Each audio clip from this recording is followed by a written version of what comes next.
Parti. Bonjour, bonjour à tous, bonjour à toutes.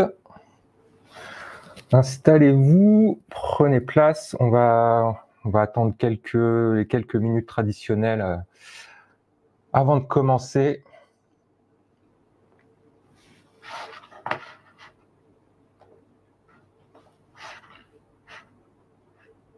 Hop. N'hésitez pas dans les commentaires à me dire si vous m'entendez bien, si tout va bien de votre côté.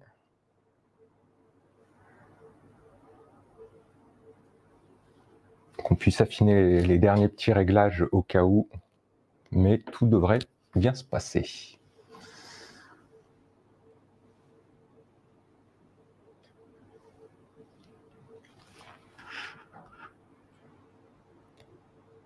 Allez, encore quelques minutes. Bonjour à toutes et à tous encore. Hein. Désolé pour le coup, je vois pas les connexions, donc je le fais un peu à l'aveugle. Ah, bonsoir Jean-Marc, ça fait plaisir. N'hésitez pas hein, à mettre un petit bonjour, bonsoir dans les commentaires que je vois qui est là. Ça fait toujours plaisir. Bonsoir Guillaume.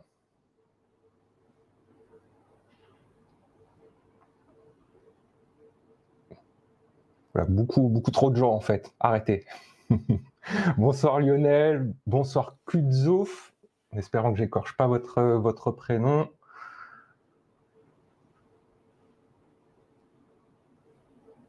Bonsoir Idir, allez-y, prenez place. On va commencer dans quelques instants, on attend les dernières connexions. Bonsoir Julien, bonsoir Alima.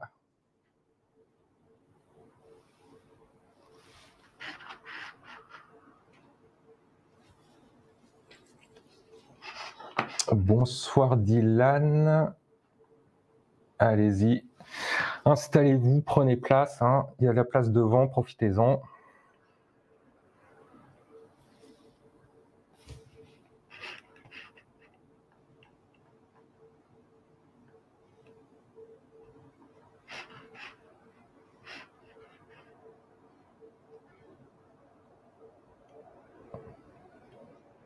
On va encore laisser une petite minute.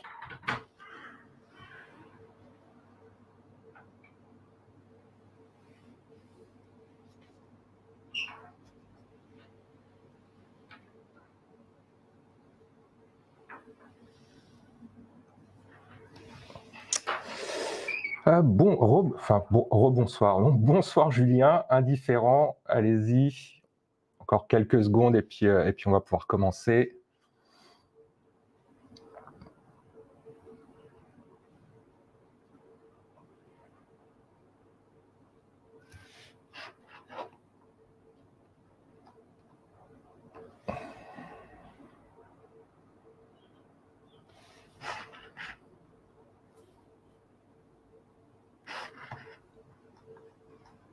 Allez, les petits derniers retardataires. Bonsoir Numa.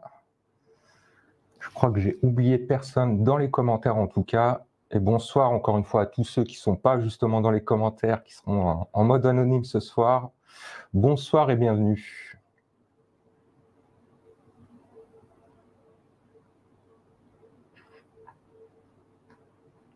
Allez, les dernières secondes. Et on va pouvoir commencer.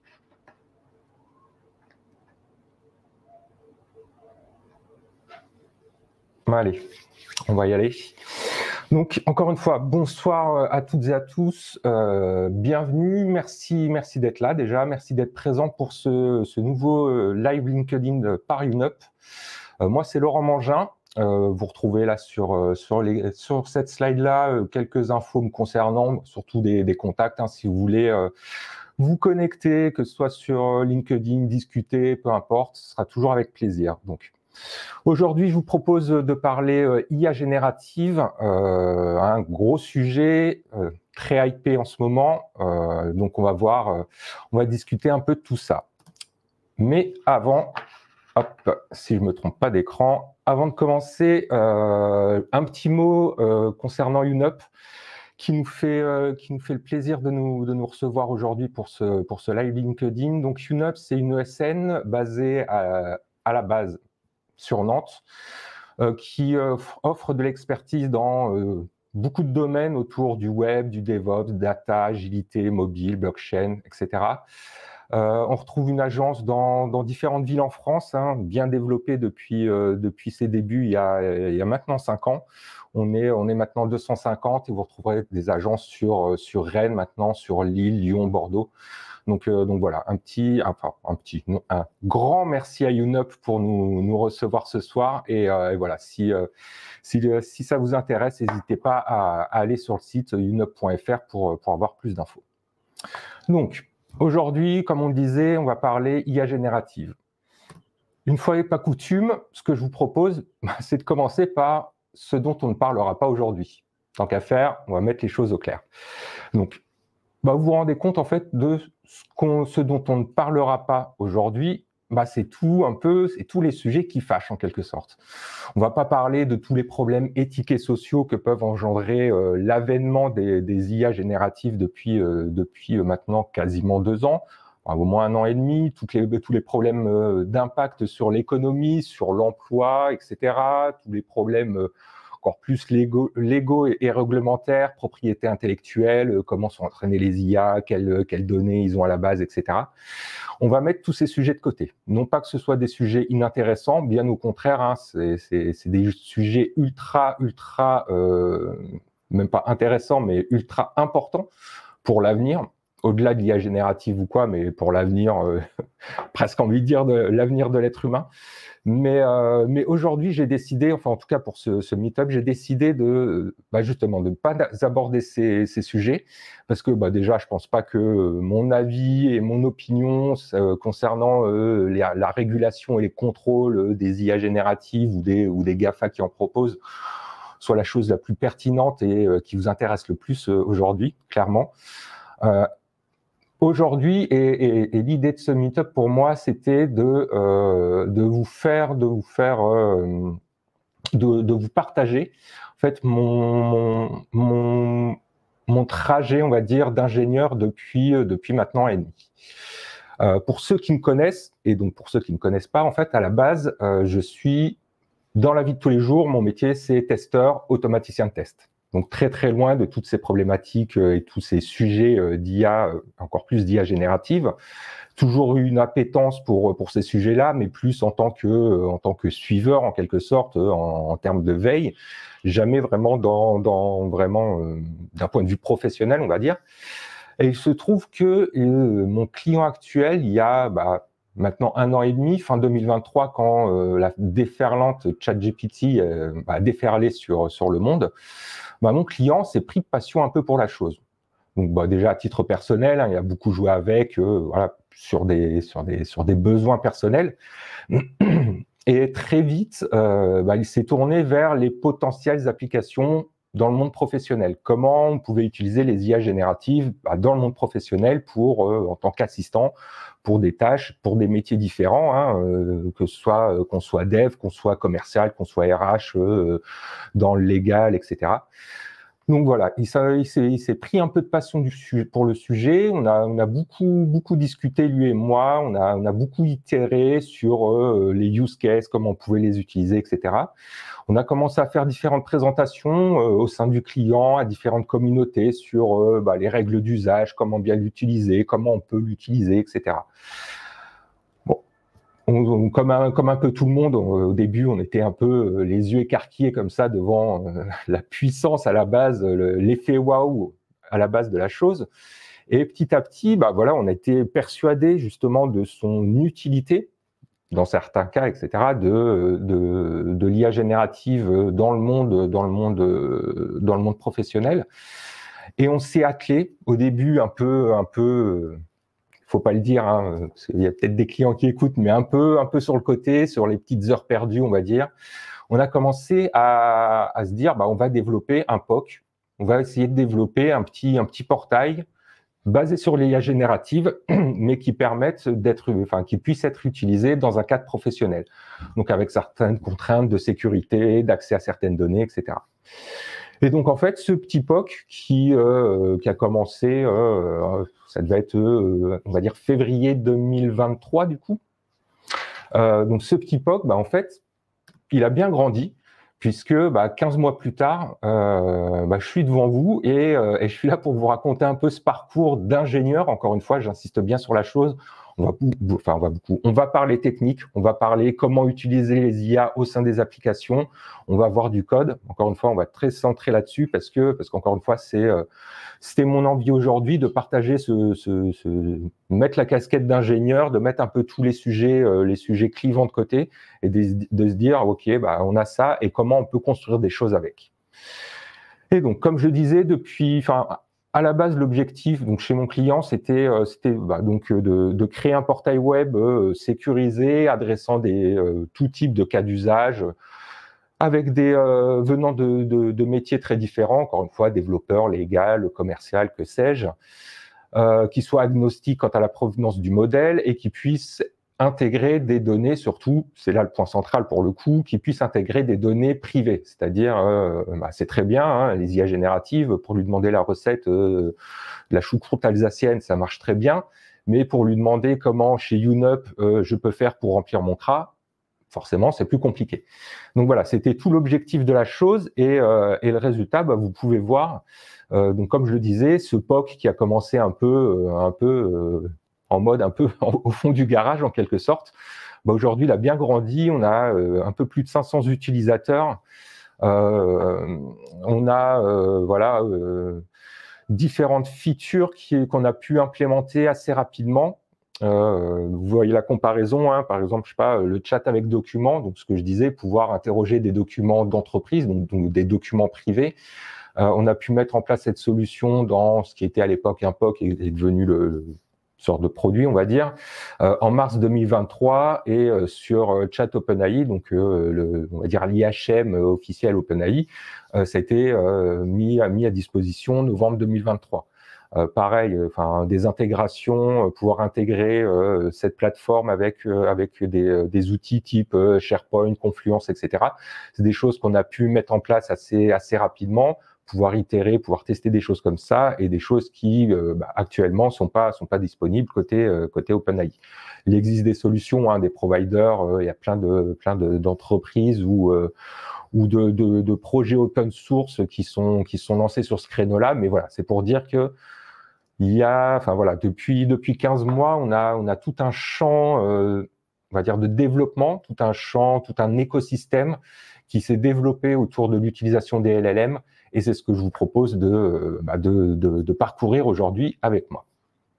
Donc, pour commencer, une fois tout ça dit, on va reposer les bases. Vous allez voir, on va vraiment partir des bases de la base. Pour le coup, c'est quoi un LLM ? On va pas rentrer dans le détail parce que ça me passe, c'est pas mon métier, comme je le disais, je suis pas issu d'une formation côté data, machine learning, IA ou quoi que ce soit. Moi, je suis un bête testeur, automaticien de test. Donc, on va essayer d'avoir une vision assez macro sur le fonctionnement, pas rentrer dans le détail, mais plus comprendre justement cette vision macro pour voir comment, sur quelle partie on va pouvoir travailler et comment on va pouvoir justement travailler ces parties-là pour tirer partie de toute la puissance justement de ces LLM.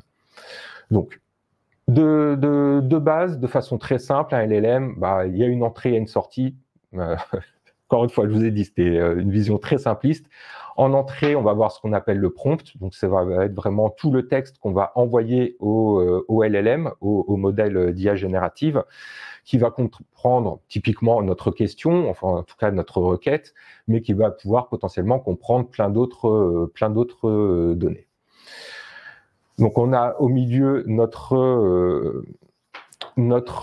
LLM, donc c'est lui vraiment, c'est notre modèle, c'est notre ChatGPT, notre Mistral, Gemini, que sais-je. Et en sortie, il va nous sortir ce qu'on a appelé une complétion, c'est-à-dire du texte qui va être la réponse à notre requête. Donc voilà. Bon, pour le coup, je pense que tout le monde a à peu près ça en tête, mais ça fait jamais de mal de reposer vraiment les bases de la base. Donc, Pour ce qui est des modèles, on va pas rentrer dans le détail, mais c'est pour plus avoir une idée justement je parlais de l'écosystème et de ce qu'on a pu voir depuis 15 mois sur la déferlante la déferlante, l'éclosion et la déferlante. Je crois que l'image est assez parlante, que ce soit en type de modèle, en type d'outillage, de librairie, etc. Pour ce qui est des modèles, vous voyez là l'arbre un peu évolutionnaire des LLM. Vous voyez en plus qu'il s'arrête à, on va dire, grosso modo, premier trimestre 2023. Et déjà à l'époque, vous voyez déjà que c'est plus tant un arbre qu'une forêt. Et je crois pas qu'il ait été mis à jour. J'ai essayé de chercher cet après-midi, il n'a pas été mis à jour récemment, mais j'ose pas imaginer la tête de ce qu'il aurait maintenant. Et vous voyez que tout le monde, forcément, tout le monde s'est précipité dedans. Tous les GAFA sont dessus, hein, de Microsoft à Google, Meta, etc. Donc, ok, les modèles, pas de souci. Le principe de la complétion, encore une fois, on ne va pas rentrer dans le détail, mais de façon très, très macro, en fait, très simplement, le modèle va recevoir donc notre prompt, ce qu'on a dit, notre requête. Ma requête, c'est le ciel est. Voilà. C'est pas folichon, mais ça a le mérite de faire le job pour l'exemple. Donc ce prompt, le modèle va le découper en ce qu'on va appeler des tokens, grosso modo des syllabes, on va dire, pour schématiser, hein, m'en voulez pas les spécialistes. Ce découpage, donc ces syllabes, ces tokens, en fait, c'est vraiment la base de travail, on va dire, du LLM, parce que derrière, le LLM, même si, j'allais dire, ça semble magique, parfois c'est plus que ça semble. Mais voilà, le LLM, au final, c'est des algorithmes. Hein, ça travaille non pas sur du langage, mais sur du numérique. Et voilà, ces tokens, ça va être c'est à partir de ça qu'on va avoir une représentation numérique qui va lui permettre de travailler derrière. Bref. Une fois qu'il a ces tokens, il va pouvoir faire un traitement de ces tokens. Et ce traitement, encore une fois, sans rentrer dans le détail, en fait, c'est tout simplement de la prédiction à partir de modèles statistiques, de sa base d'entraînement, etc. Il va tout simplement prédire quel est le mot le plus probable à la suite de mon prompt. Donc, si je lui envoie le ciel est, le mot suivant le plus probable, selon sa base d'entraînement qui est gigantesque, etc., c'est le mot tout simplement bleu. Voilà. Et c'est comme ça qu'il va me répondre bleu. Donc là, encore une fois, c'est un exemple très, très, très basique, hein, une requête beaucoup plus grande. Voilà, il y a beaucoup plus de choses en jeu derrière, mais voilà, vous comprenez, c'est la magie derrière, c'est simplement de la prédiction, basée sur les probabilités de la prédiction des mots, enfin des tokens et donc des mots suivants de votre question. Ok. Donc, on a vu les bases du LLM, encore une fois, de façon très macro, le prompt, le modèle, la complétion, donc la réponse. Il travaille à base de tokens, d'accord, ça marche. Mais derrière, comment on va pouvoir, au final, je veux créer une application, je veux utiliser un LLM, comment je vais pouvoir le manipuler? De façon assez naturelle, j'ai envie de dire. Donc, pour ceux qui savent pas, à la sortie de ChatGPT, donc en fin 2022, donc il y a la version, on va dire, ChatGPT version interface graphique, c'est-à-dire vous allez sur chat.openai.com, vous avez la belle interface, vous rentrez votre question, c'est magique, vous avez la réponse, etc. Et derrière, donc c'est le cas de OpenAI et c'est le cas de, je pense, à peu près tous les fournisseurs de modèles. Et si c'est pas le cas, en plus, il y a on va dire des frameworks qui permettent de le faire. Bref, ce modèle-là, il est accessible par API, tout simplement. Par API REST, de façon très classique. On fait un post sur tel truc, on passe le prompt, la clé d'API, on a notre réponse. Et donc, de façon assez naturelle, très très vite, et quand je dis très très vite, ChatGPT sorti, si je dis pas de bêtises, on va dire grosso modo novembre 2022, et dès janvier 2023, en fait, on avait l'apparition l'éclosion, on va dire, du premier écosystème autour justement, d'une librairie tout simplement qui permettent de manipuler, d'offrir une couche d'abstraction au-dessus de ces LLM pour les manipuler plus facilement. Et donc celui qui est apparu le plus, je ne sais pas si c'est pas le plus rapidement, mais en tout cas qui s'est imposé très très rapidement, vous l'avez peut-être entendu le nom si le champ vous intéresse, c'est le fameux LangChain. Donc à la base, c'était une librairie originellement Python. On a un portage officiel en JavaScript depuis janvier 2023 et des portages, on va dire, officieux portés par la communauté dans différents langages. Vous avez du 4J, du Go, du C#, etc. Donc c'est une librairie qui s'est imposée à la fois, je pense, parce qu'elle a été la première. C'est toujours important. Enfin, c'est toujours un point central. Et aussi parce que elle apportait vraiment des choses typiquement une intégration ultra simplifiée. Typiquement avec cette librairie, vous allez pouvoir switcher d'un modèle à l'autre sans changer votre code, votre code. Vous allez pouvoir switcher de ChatGPT à Gemini à quel que soit le modèle que vous souhaitez. De la même manière, ça va proposer plein d'intégrations avec des bases documentaires. Typiquement, si vous voulez le plugger sur, ce que je disais tout à l'heure, sur un SharePoint, sur un Confluence, etc., ça va permettre, vous apporter toute une couche d'abstraction qui va vous permettre de faciliter ce travail-là. Et depuis maintenant 1 an et quelques mois, cette librairie s'est imposée comme on va dire le leader, je pense à peu près. Je pense qu'on peut le dire, à une très très large communauté, quasiment plus de 2000 contributeurs côté GitHub avec une communauté très très active. Après, ça reste encore une librairie très jeune, mais parce que le champ, j'ai envie de dire, est très jeune, donc qui a eu quelques, tous les problèmes d'une librairie jeune, en termes de maturité, de beaucoup de changements qui pouvaient être breaking, qui pouvaient casser les choses. Une documentation qui est, on va dire, pour le moins, on va dire ça compliqué, même si ça s'est beaucoup amélioré ces derniers temps, mais ouais, pendant très longtemps, c'était assez compliqué. Elle était très, très fournie, mais très, très compliquée, pour résumer. Et dernier point, c'est que tout simplement, c'est un framework, donc ça a des partis pris auxquels on peut adhérer ou pas. Et ce que vous allez retrouver très, très souvent dans les commentaires négatifs, on va dire, sur le net au sujet de la librairie, ça va surtout concerner justement ces partis pris qui vont à l'encontre de ceci, cela, mais c'est des partis pris, c'est comme ça. Et donc, cette librairie LangChain, très, très simplement, les deux gros avantages, au-delà de ce que je viens de dire, donc les intégrations. Vous allez pouvoir l'intégrer à un modèle OpenAI, Azure, chez Hugging Face, même en local, aucun souci. Des intégrations à tout plein d'outils différents, que ce soit des langages, des bases de données, des outils en tant que tels, type recherche web. Voilà.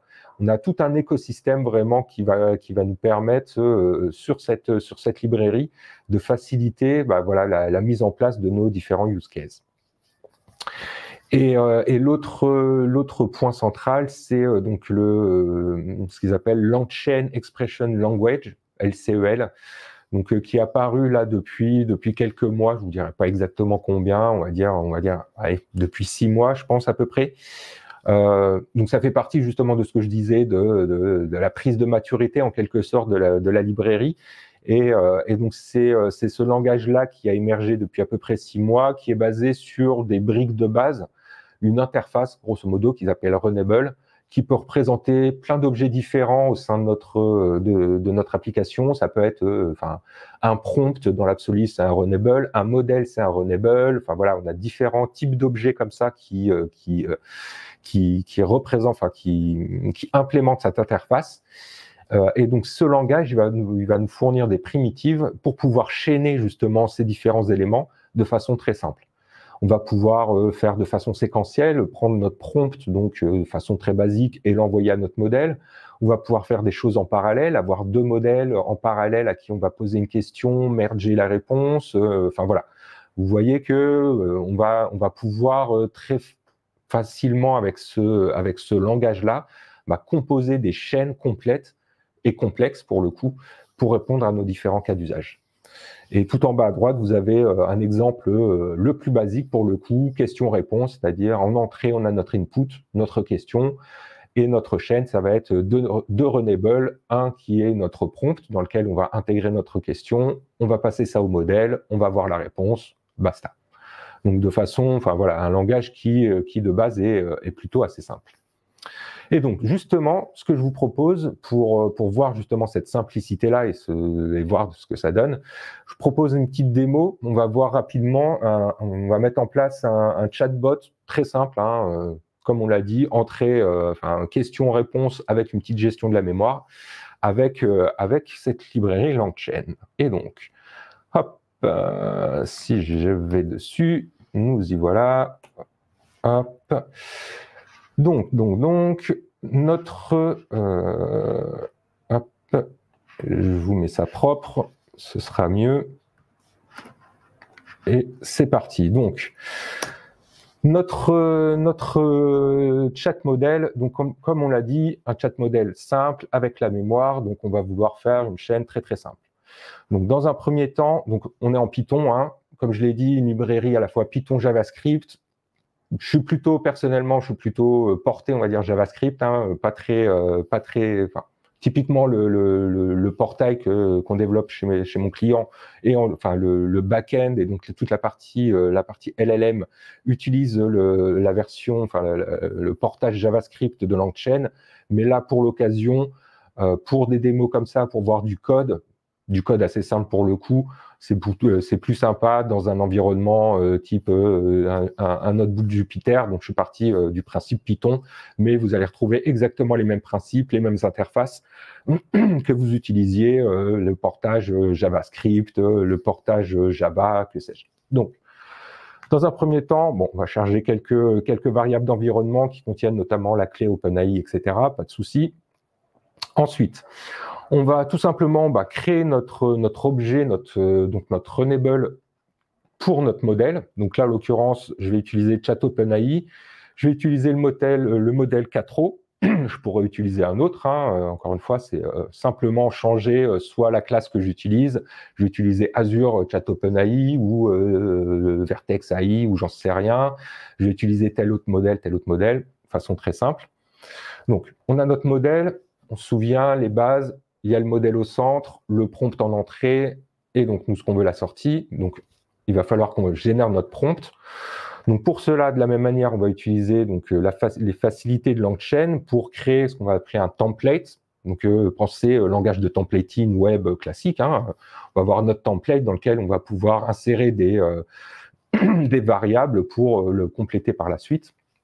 Donc là, en l'occurrence, notre prompt contient 3 petites parties. Une première partie qui va être une simple instruction. Hein. On lui dit simplement « t'es un bot qui va m'aider, réponds en français », rien de bien méchant. Ensuite, on va mettre un petit placeholder, c'est-à-dire simplement une petite variable dans laquelle on va aller insérer plus tard l'historique de notre conversation pour pouvoir gérer la mémoire. Et derrière, on va en mettre un deuxième qui va contenir tout simplement notre question. Donc ça va être notre template, notre prompt template qu'on va passer au modèle, enfin qu'on va variabiliser dans un premier temps, puis passer au modèle. OK. Maintenant qu'on a nos deux parties, on a notre modèle, notre prompt, on a simplement à assembler les deux dans notre chaîne, donc de façon séquentielle, notre prompt, enfin notre input, notre question, qu'on passe au prompt, qu'on passe au modèle, on récupère la question.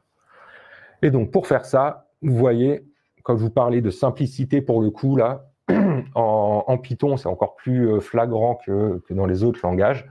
Notre chaîne, c'est ça, voilà. Vous voyez, on a notre prompt, on le pipe, donc pensez au pipe type Linux, hein, c'est-à-dire on va envoyer la sortie de notre prompt template à notre modèle, et basta. Donc ça, c'est notre chaîne, pas de souci. Et derrière, notre chaîne, on va pouvoir l'utiliser, quelle que soit la question. On va pouvoir itérer sur cette chaîne autant de fois qu'on veut pour toutes les questions qu'on a. Donc là, je vais poser, pas vraiment une question, mais mon premier input, ça va juste de lui dire « Salut, je m'appelle Laurent », ok, super. Et donc, notre chaîne, on va simplement l'invoquer en lui passant de quoi hydrater, de quoi remplir notre prompt, donc notre question, donc ma question justement, et l'historique dans un premier temps. Là, c'est ma première question, il n'y a pas d'historique, c'est un tableau vide.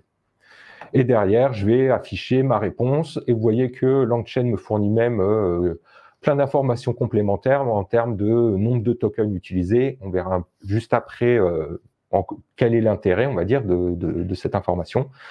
Mais grosso modo, hop, voilà, j'ai envoyé ma réponse, ma question, pardon. J'ai eu ma réponse. OK, pas de souci. Vous voyez vraiment en 25 lignes de code, j'ai déjà, on va dire, un chatbot opérationnel basé sur OpenAI que je peux switcher sur un autre modèle, etc., etc. Donc plutôt efficace.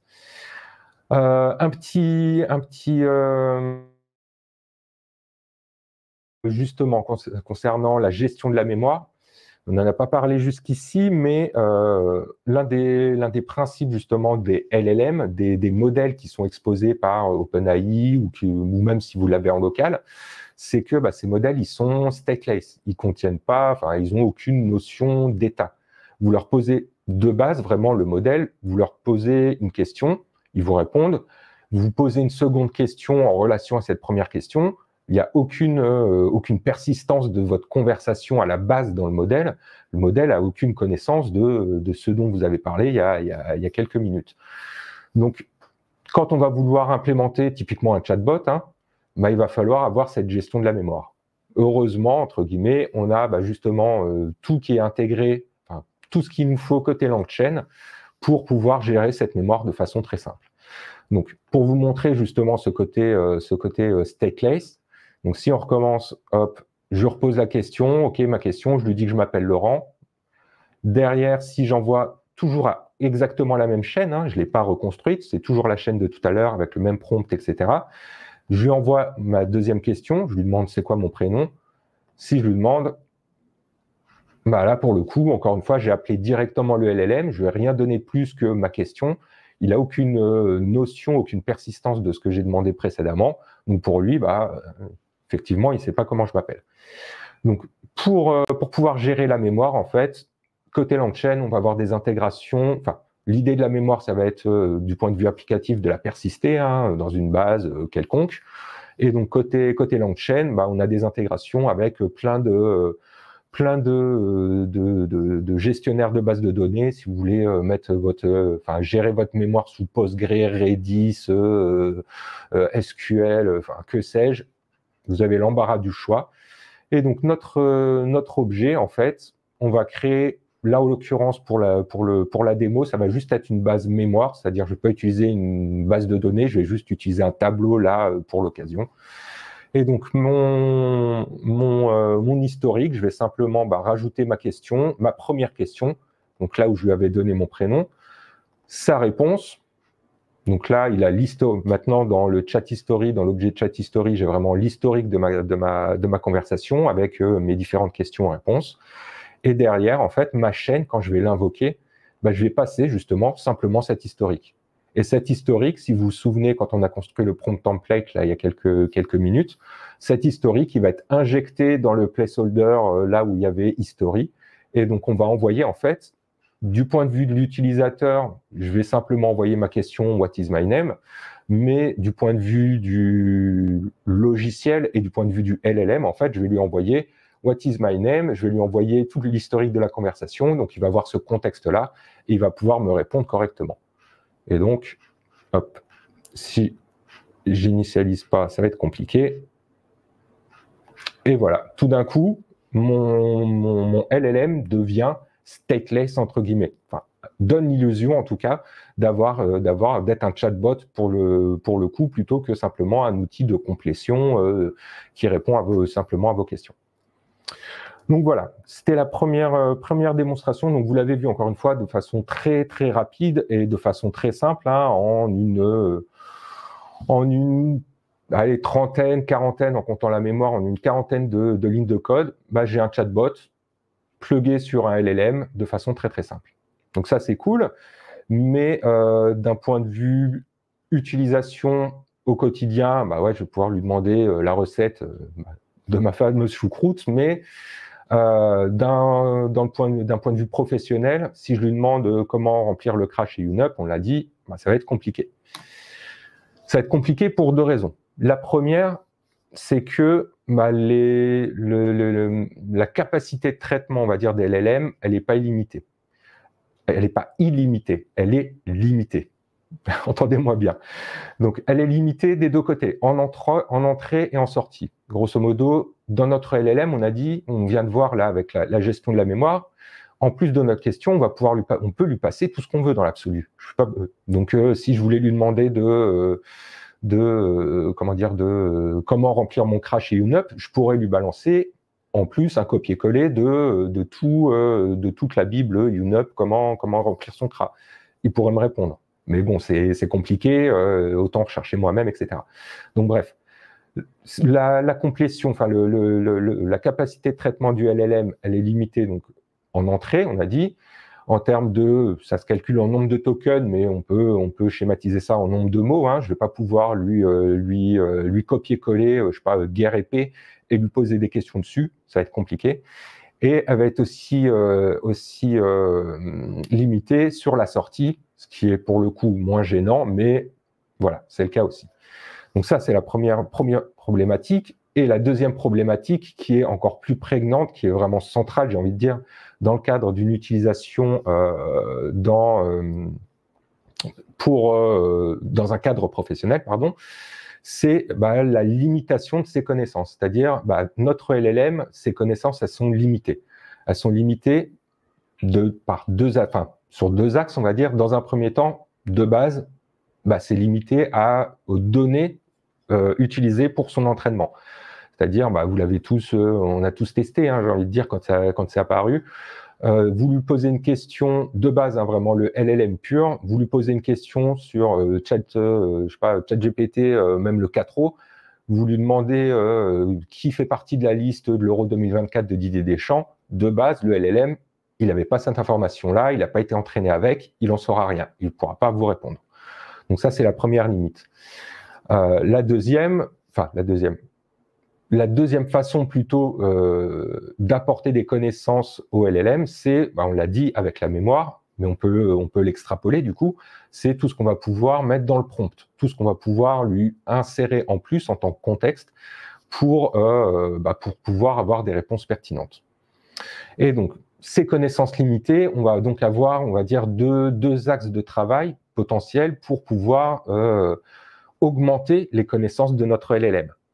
Le premier, sur la partie données d'apprentissage via la technique de fine-tuning, et la deuxième qui est plus en aval dans la partie vraiment prompt avec le prompt engineering, ce qu'on a fait encore une fois il y a quelques instants avec l'histoire de la mémoire. Donc pour comparer très rapidement entre les deux, très clairement, fine-tuning, c'est quelque chose de très complexe, il y a besoin de réentraîner le LLM pour réaliser ces nouvelles tâches, hein. C'est pas magique, il va falloir le réentraîner avec les nouvelles données. C'est extrêmement coûteux, en tout cas à date, c'est quelque chose d'extrêmement coûteux, qui demande qui demande des compétences, ne serait-ce que ça déjà, en data science. Personnellement, c'est quelque chose qui me passe au-dessus, hyper intéressant, mais j'ai pas du tout les compétences. Là où le côté prompt engineering, on l'a vu encore une fois, on en a fait, et vous en avez très certainement tous fait au moins une fois. Prompt engineering, pouvoir ajouter des choses au prompt, pouvoir poser ma question, mais pouvoir lui rajouter des instructions, du contexte, de la mémoire, etc. C'est quelque chose de très très simple qui est cost efficient, c'est-à-dire ça coûte rien si ce n'est d'insérer ce qu'on veut dans le prompt, et ça va être ultra rapide à mettre en place par rapport à du fine tuning.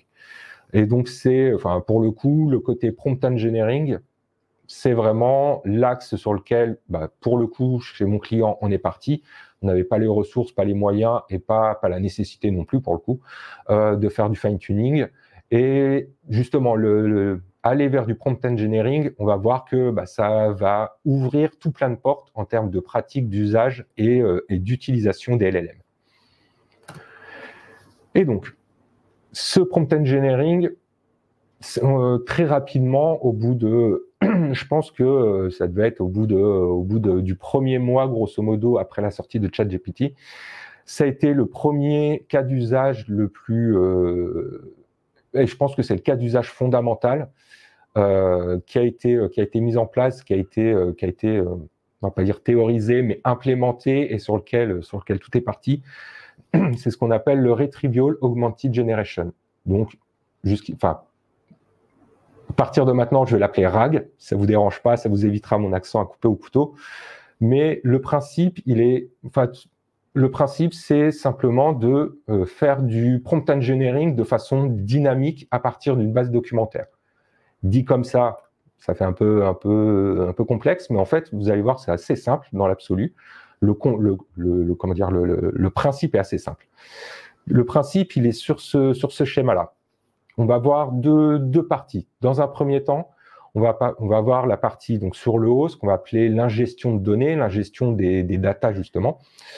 On va avoir toute notre base documentaire. Ça peut être tout document, toute information qui est au format texte.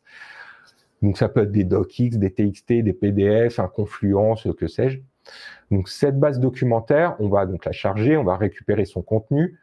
On va dans un premier temps la découper pour travailler de façon plus facile, on va dire. On va la découper en ce qu'on appelle des chunks, en bouts, il n'y a pas d'autre terme, en bouts d'une certaine taille pour faciliter l'utilisation par la suite. Et tout le point central, c'est que donc, ces bouts de documents, ces bouts de texte, on va utiliser un modèle de LLM très spécial qu'on appelle un LLM d'embedding pour créer justement ces objets d'embedding. En fait, tout simplement, chacune de nos bouts de documents, donc chacun de nos chaînes de caractères, on va les transcrire en vecteurs. Enfin, c'est pas c'est le LLM spécial, va les transcrire sous forme de vecteurs. Pas n'importe quel vecteur, il va pas faire un random, mais, et c'est là encore une fois tout le sel du truc, c'est qu'il va créer des vecteurs, des embeddings, enfin des vecteurs, une représentation numérique qui va porter une grande partie de la sémantique, de la grammaire, enfin du sens de justement cette chaîne de caractères. Ces embeddings, on verra juste après, ça sera plus clair. Ces embeddings, on va les mettre dans un vector store, dans une base de données, de façon très sommaire. Et une fois qu'on a eu cette ingestion, donc on a grosso modo une base de données avec tous nos bouts de documents, avec leur représentation numérique, qui portent leur valeur sémantique. Dans un deuxième temps, on va pouvoir poser notre question et automatiquement, à partir de notre question, on va aller interroger donc notre base de données, notre vector store, notre base de données de documents, pour trouver les documents qui sont les plus en rapport, les bouts de documents plutôt, qui sont le plus en rapport avec notre question, et automatiquement les injecter dans notre prompt, comme on l'a fait encore une fois avec la mémoire, les injecter dans notre prompt, les fournir au LLM. Il a tout le contexte, il a la question, il a le contexte, il peut nous répondre.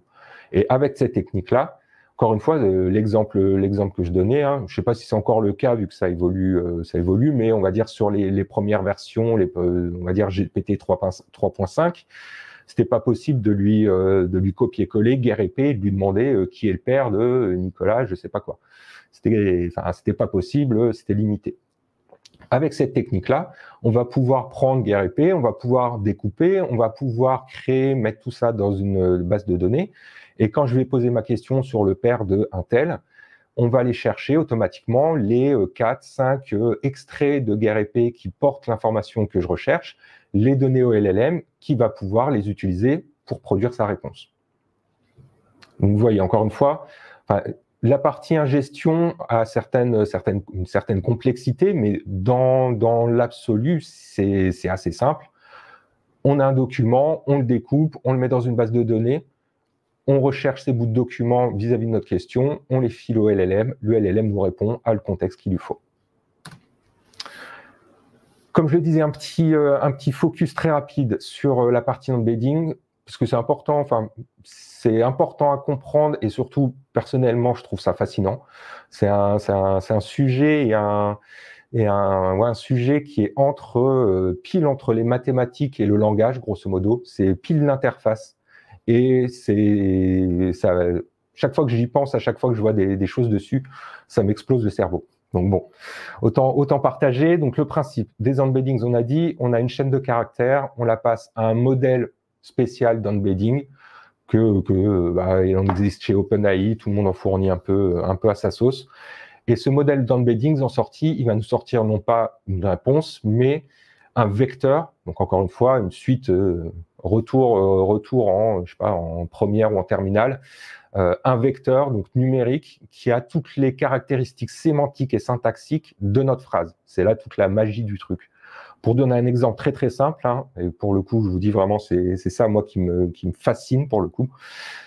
On prend 3 mots, chien, chiot, maison. On va les passer dans ce modèle. Il va nous sortir un vecteur de n dimensions. Donc les plus puissants, on doit avoir 1000, 2000 dimensions. Donc on a un vecteur de 2000 dimensions. OK. Ces vecteurs-là, si on les projette sur un plan 2D, en fait, on se rend très vite compte que les mots qui sont donc, sémantiquement, avec un sens assez proche, typiquement chiot et chien, seront extrêmement proches sur ce plan. Donc c'est déjà c'est assez fou. Encore une fois, je vous dis la frontière entre le langage, comment le langage traduit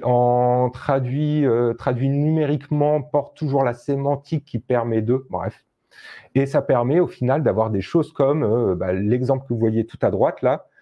Si vous prenez la représentation, le vecteur qui représente 3, vous enlevez, donc vraiment mathématiquement, vous soustrayez le vecteur homme, vous additionnez avec le vecteur femme, et vous obtenez quelque chose d'extrêmement similaire au vecteur reine.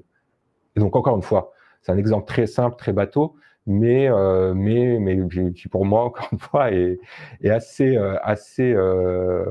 fascinant, et qui est justement à la base de... à la fois du côté des LLM, au fin fond des LLM, dans toute la partie machine learning et tous les rouages du LLM, mais aussi la partie RAG, la partie retrieval qu'on vient de voir, parce que c'est justement avec cette pratique-là qu'on va pouvoir rechercher nos documents dans notre vector store.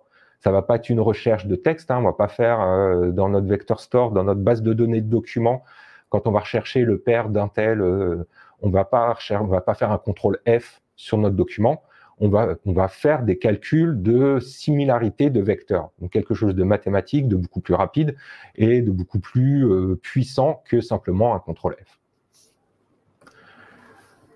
Et donc, au final, notre RAG, on a eu l'ingestion, on a mis tout notre document dans le vector store, d'accord.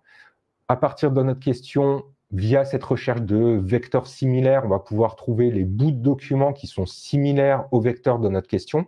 Donc, on va voir notre question, c'est chien. On va trouver notre bout de document dans lequel il y a chiot. Donc, on va pouvoir trouver ces bouts de documents qui sont les plus relevants, les plus pertinents. Et donc, au final, on va se retrouver avec du prompt engineering, encore une fois, ce qu'on a vu sur la mémoire, et on va pouvoir faire ça de manière dynamique. Dans notre prompt, on va pouvoir y insérer nos documents, notre historique, notre mémoire, notre question, etc., et balancer tout ça au LLM. Et donc, maintenant qu'on a beaucoup parlé d'un point de vue théorique, d'un point de vue pratique, je vous propose d'embrayer sur une démo un peu similaire à ce qu'on a fait précédemment. On va reprendre un peu l'idée de notre chatbot très très simple, mais cette fois-ci, on va lui faire répondre à des questions privées à partir d'un document privé. Donc le LLM n'a pas été entraîné avec, il n'a aucune connaissance d'eux, mais on va pouvoir utiliser cette technique-là. Et donc, vous voyez juste en dessous du schéma macro de ce qu'on va faire là, avec le prompt, les documents, la mémoire, etc. L'implémentation, le schéma d'implémentation en quelque sorte avec LangChain qu'on va utiliser, où vous voyez que notre chaîne elle commence à se complexifier. Hein, ça ne va pas juste être un prompt pipe modèle. On va avoir des choses qu'on va faire en parallèle et puis qu'on va envoyer à une chaîne séquentielle, etc. Donc, c'est toute la puissance justement de LangChain et de ce LCEL, de pouvoir, avec ces briques unitaires, ces primitives, de pouvoir faire des choses de plus en plus complexes. Et donc, notre démo, hop, on va se mettre dessus. Hop, c'est parti. Je ne sais plus si elle est tournée. Donc, Comme tout à l'heure, on va vouloir donc faire notre petit bot avec ses données privées. Donc, dans un premier temps, on ne change pas une équipe qui gagne. Comme tout à l'heure, on importe donc la clé OpenAI pour pouvoir s'authentifier. OK, ça marche. On crée notre modèle. Donc, on va reprendre le même. On ne va pas s'embêter. Chat OpenAI avec du 4O. Vous vous souvenez, on a créé notre modèle. On a besoin de notre prompt template pour rentrer, pour fournir notre modèle. Donc, notre prompt template, pour le coup, il s'est un tout petit peu complexifié dans le sens où notre instruction à la base, elle est un petit peu plus complexe que tout à l'heure. On lui met un peu plus de détails sur ce qu'on attend de lui. Donc, rien de très méchant, mais voilà. Et on a rajouté un nouveau placeholder qui va contenir notre contexte. Et vous voyez, c'est exactement le même principe du point de vue du prompt. En tout cas, c'est exactement le même principe que précédemment avec l'historique. Là, on va mettre le contexte, on va mettre nos bouts de documents, ça va aller dans le prompt, ça va aller dans le modèle, il aura le contexte, il va pouvoir nous répondre. On va initialiser une mémoire, tant qu'à faire, on va en profiter. Là, pour le coup, vous voyez, je n'utilise non plus une mémoire, une mémoire en mémoire, j'allais dire. Une mémoire basée sur un tableau, j'utilise un Redis en local pour vous montrer vraiment la facilité de la chose. L'historique, il va être traité exactement pareil, si ce n'est qu'il n'est pas persisté par le même outillage derrière, mais voilà. Ensuite, on va passer à la nouvelle partie, ce qui est la partie ingestion du document. Donc pour ça, vous vous souvenez, on va avoir 3 étapes. On va d'abord loader le document, donc charger le document, charger notre PDF, notre docx, peu importe. On va le splitter, on va le découper en en sous-documents. Et ensuite, on va utiliser le modèle pour embedder, c'est-à-dire créer la représentation vectorielle. Et donc pour ça, on va utiliser encore une fois LangChain. On pourrait tout faire ça à la main, pas de souci, mais encore, on va utiliser toutes les facilités de LangChain.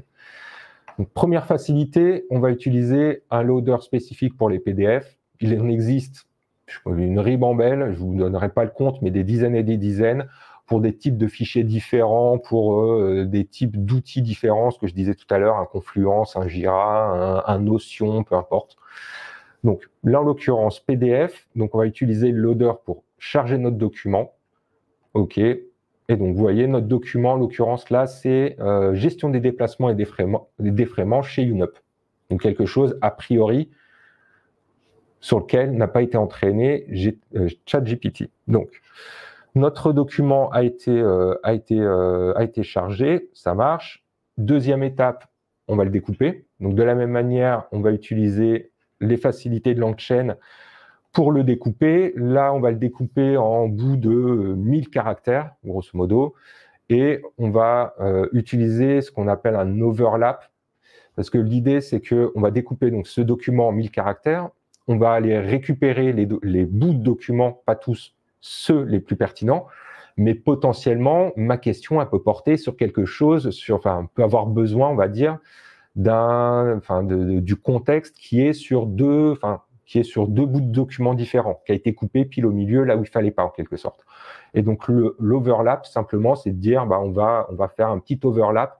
Chaque bout de document va s'overlapper de tel, donc là, en l'occurrence, 200 caractères, histoire d'avoir une marge de sécurité, en quelque sorte. Donc, on va splitter tout ça, ça marche. Donc, vous voyez qu'on a nos X documents qui ont été, bouts de documents qui ont été faits. Et ensuite, on va pouvoir balancer ça dans notre vector store. Donc, de la même manière, on va utiliser LangChain. Là, on va toujours utiliser Redis, mais cette fois-ci pour sa partie vector store, base de données de vecteurs. Et donc, on va lui donner nos bouts de documents, on va lui donner le modèle OpenAI d'embeddings, et puis, tant qu'à faire, les URL et le nom de la base de données dans laquelle on veut l'insérer. Et hop, en une seconde 3, ça a été chargé. Donc là, on a une base de données qui contient les vecteurs et les bouts de nos bouts de documents. Et donc, on va pouvoir requêter.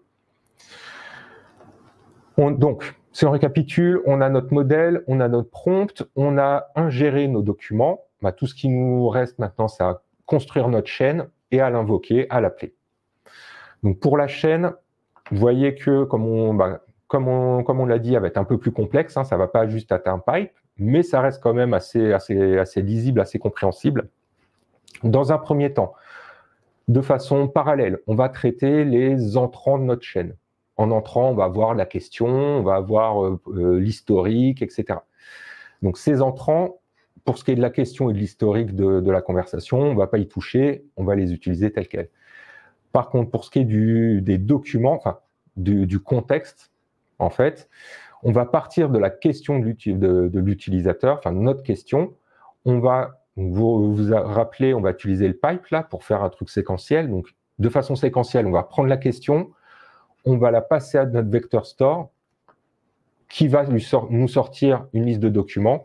Et derrière, nous, on va la passer simplement, là, c'est simplement, vous voyez ici, une petite fonction qui va juste rejoindre les bouts de documents pour en faire une chaîne de caractères pour l'insérer plus facilement. Donc, rien de phénoménal. Donc, ça va nous permettre d'avoir des entrants qui soient formatés proprement, qu'on va pouvoir derrière piper, donc rentrer dans notre prompt template. Donc, on va pouvoir variabiliser, rentrer le contenu des variables pour le contexte, la question. Hop, si on retourne dessus, hop, ici, on va pouvoir rentrer ici le contenu de notre historique, de notre question, de notre contexte. Parfait. Et ensuite, comme précédemment, une fois qu'on a notre prompt, on va l'envoyer au modèle et le modèle va nous répondre. Et là, on utilise simplement, c'est une petite méthode qui permet d'extraire directement la réponse sous forme de string. Rien de très folichon. Donc, hop, j'ai dû oublier quelqu'un.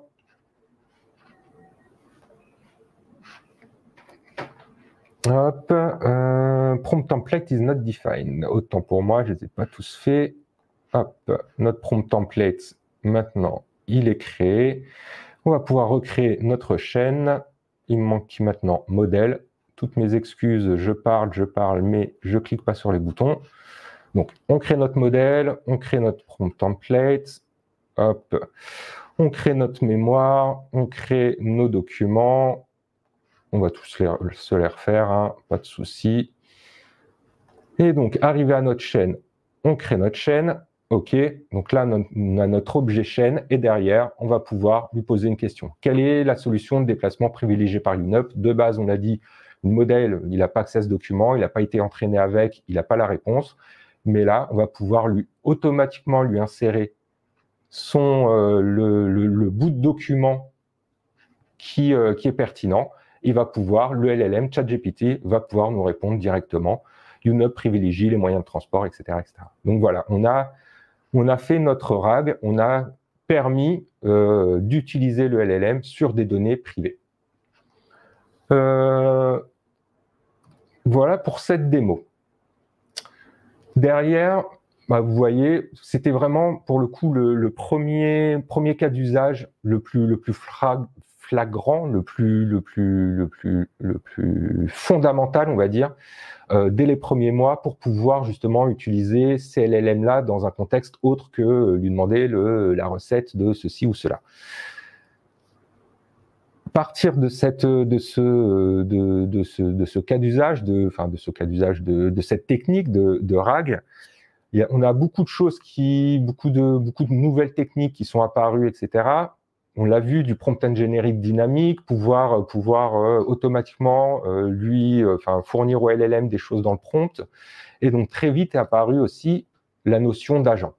En fait, de façon très simple, le principe c'est de dire, en fait, la base documentaire et l'accès à la base documentaire pour notre LLM, c'est un outil. On utilise un outil qu'on va insérer, qu'on va fournir au LLM en quelque sorte, pour l'aider à répondre à notre question. Et qu'est-ce qui empêche, OK, on le fait avec des documents, mais qu'est-ce qui empêche de le faire avec une recherche Internet? Qu'est-ce qui empêche j'ai ma question, j'en fais une recherche Internet, je balance les résultats de la recherche au LLM, il a le tout et il peut me répondre, sans qu'il ait été entraîné avec, il peut me répondre sur la liste de 10 Deschamps pour l'Euro 2024 ou le dernier résultat de tel match de basket.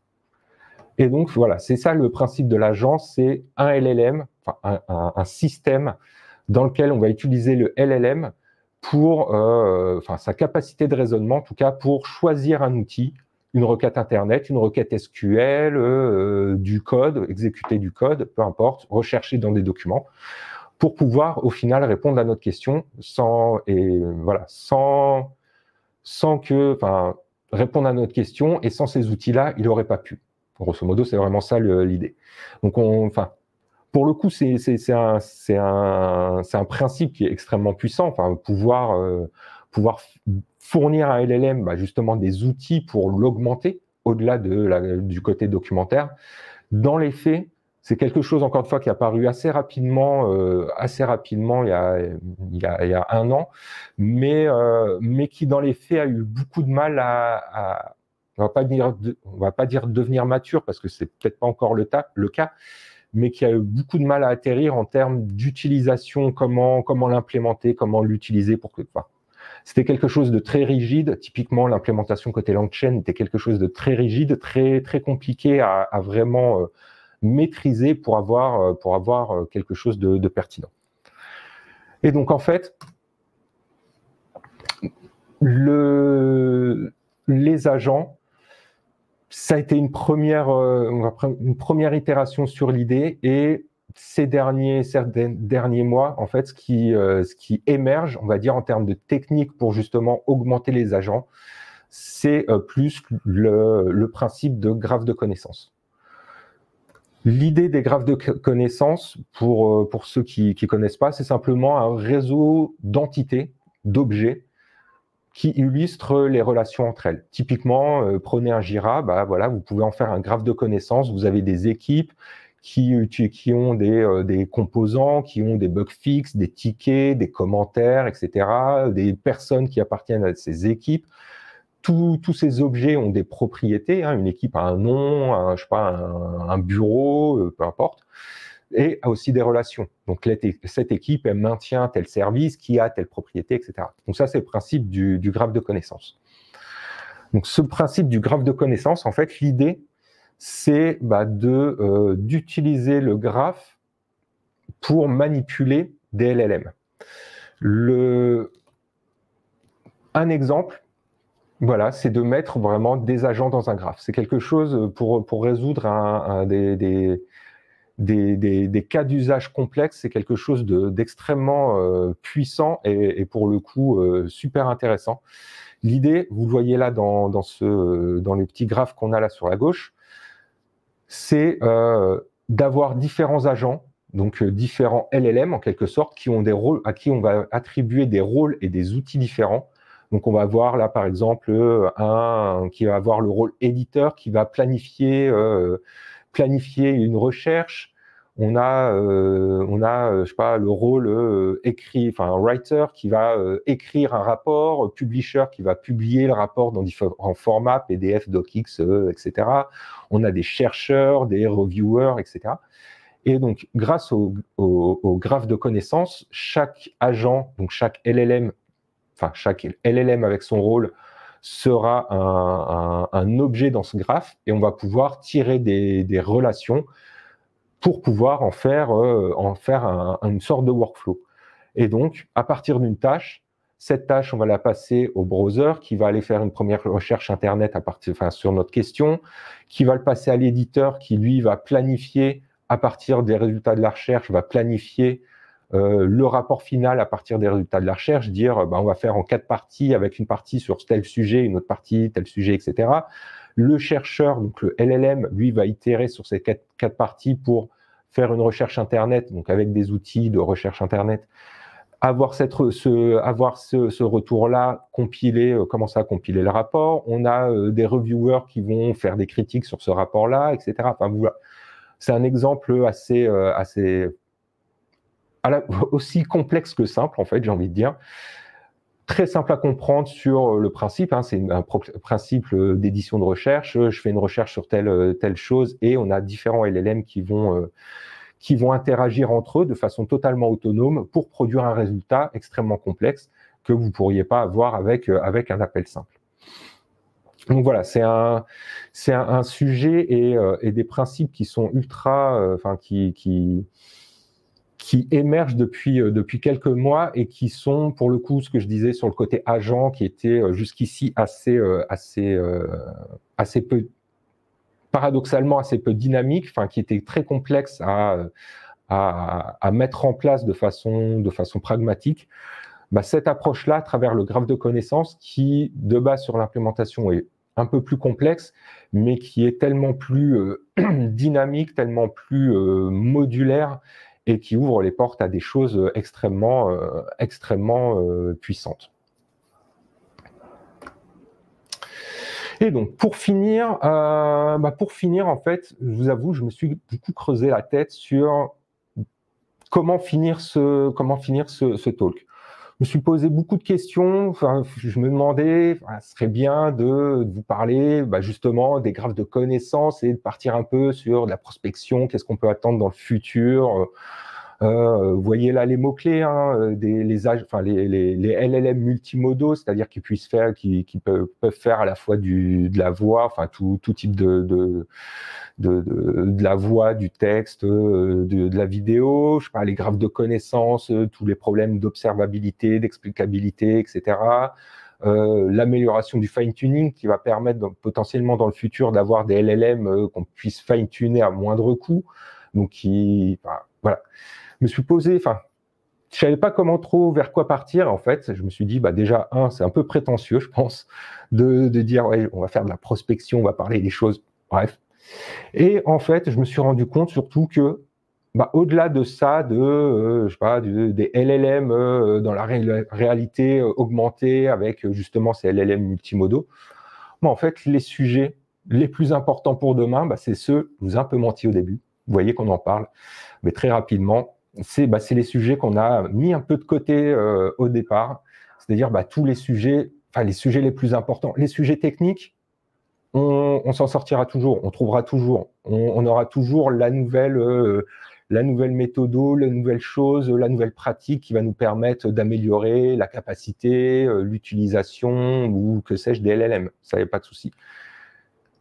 On peut faire confiance à l'humain sur ce côté-là. Par contre, toutes les problématiques éthiques et sociales, je ne vais pas vous les refaire, mais légales, économiques, etc., c'est ces sujets-là au final. Parce que la casquette d'ingénieur qu'on a là depuis maintenant une petite heure, c'est sympa, c'est cool pendant la journée, mais quand on rentre le soir, c'est ces problématiques-là qui sont, les problématiques humaines au final, qui sont quand même les plus importantes et qui sont à résoudre demain pour justement que toute la partie LLM, on puisse continuer à s'amuser avec, j'ai envie de dire, qu'on puisse continuer à construire des choses, à progresser avec, c'est des choses indispensables. Je vous remercie beaucoup de m'avoir écouté pendant cette heure. Ça en est fini pour moi. Si vous voulez, on peut se prendre quelques minutes pour répondre à quelques questions. Alors, j'ai pas regardé, je vous avoue, pendant le live. N'hésitez pas, il y a quelques secondes de décalage entre moi et le chat, mais n'hésitez surtout pas. N'hésitez surtout pas si vous avez la moindre question. Julien qui demande est-ce qu'il est possible d'avoir ce projet d'exemple. Ouais, tout à fait. C'est quelque chose, on n'en a pas discuté, mais on verra très rapidement en interne pour mettre à dispo un petit GitHub très rapidement avec les deux trois démos. En plus, comme vous avez vu, avec les notebooks, vous pouvez tester, vous pouvez vous amuser très très facilement et très rapidement avec. Et pour jouer, il n'y a vraiment rien de mieux. Est-ce qu'il y a d'autres questions? N'hésitez surtout pas, encore une fois.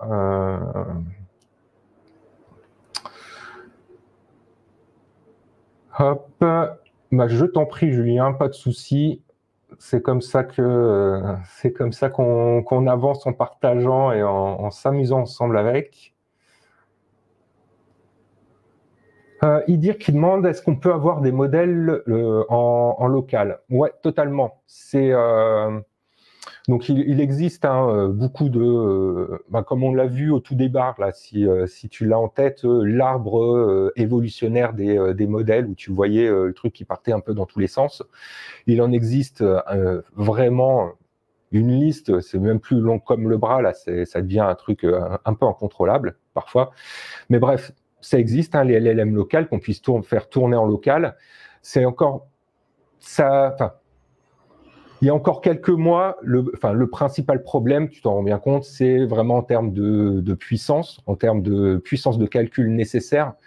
Donc, tu as des modèles qui sont plus ou moins complexes, donc qui sont plus ou moins lourds en calcul, donc qui sont plus ou moins rapides à répondre, plus ou moins pertinents dans la réponse. T'imagines bien, c'est toujours une question entre la performance du modèle et la puissance que tu peux lui donner. Bah, il y a une corrélation, hein, forcément. Donc bref, oui, ça existe. Il y a encore, c'est justement un champ, je pense. On parlait prospection, le futur, etc. Je pense que justement, c'est un des champs, au-delà de tout ce qu'on a dit, un des champs les plus, je ne sais pas si c'est important, mais en tout cas celui qui va le plus progresser, parce que là où justement, bah, typiquement les GAFA ont plus d'intérêt, bah, c'est LLM en local, hein, pouvoir avoir un LLM sur ton téléphone portable, vraiment en local. Je pense que le premier qui te sort vraiment ça, il a la poule aux œufs d'or. Donc bref, ça pour dire, oui, ça existe, et tout ce qu'on vient de voir, absolument tout ce qu'on vient de voir, dans l'absolu, théoriquement, c'est totalement utilisable et faisable avec un LLM en local. Et c'est même pas, enfin, je dis théoriquement, mais c'est dans la pratique, c'est tout à fait faisable. Modulo, encore une fois, tout l'aspect, bah ouais, mais sur mon PC personnel, je l'ai fait. Certains modèles, la réponse pour laquelle tu as un délai de, allez, on va être gentil, de 3 secondes côté ChatGPT, avec le modèle en local, j'avais une dizaine de minutes. Bon, c'est mon PC, etc., sur une machine plus puissante, tout ça, mais voilà. Pour répondre à ta question, oui, ça existe. Oui, tout ce qu'on a vu est totalement utilisable. LangChain est totalement adapté, c'est tout son intérêt d'ailleurs, hein. Aussi bien pour des LLM, on va dire en mode provider, OpenAI, Microsoft et que sais-je, que sur du LLM local. Aucun souci là-dessus. Et merci Julien, voilà, justement, qui met le lien. N'hésitez pas à aller voir Hugging Face, qui est on va dire un portail, pour faire schématique, un portail qui référence un nombre incalculable de modèles, justement, que tu peux télécharger, que tu peux utiliser en local. Encore une fois, il faut le matériel. Il y en a qui sont plus ou moins gourmands, mais il faut le matériel derrière. Mais c'est super. Enfin, c'est un champ un peu spécifique. Enfin, c'est un sous-champ, on va dire, des IA génératives. La partie plus, on va dire, pas hardware, mais presque, qui est super intéressante, mais qui est super intéressante à voir. Est-ce qu'on a d'autres questions? Donc Lucas, ouais, qui demandait est-ce que c'est possible d'avoir le code et le replay, les slides, etc.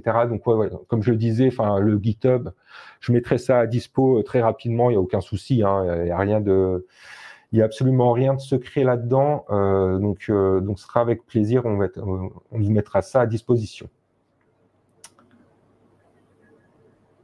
Et merci Léa, avec le replay qui sera effectivement disponible cette semaine. Donc vous aurez tout très rapidement, pas de problème là-dessus. Ok, très bien. Eh ben, je vous propose, si personne n'a plus de questions, je vous propose de nous arrêter là. Encore une fois, merci à tous et toutes de votre présence ce soir.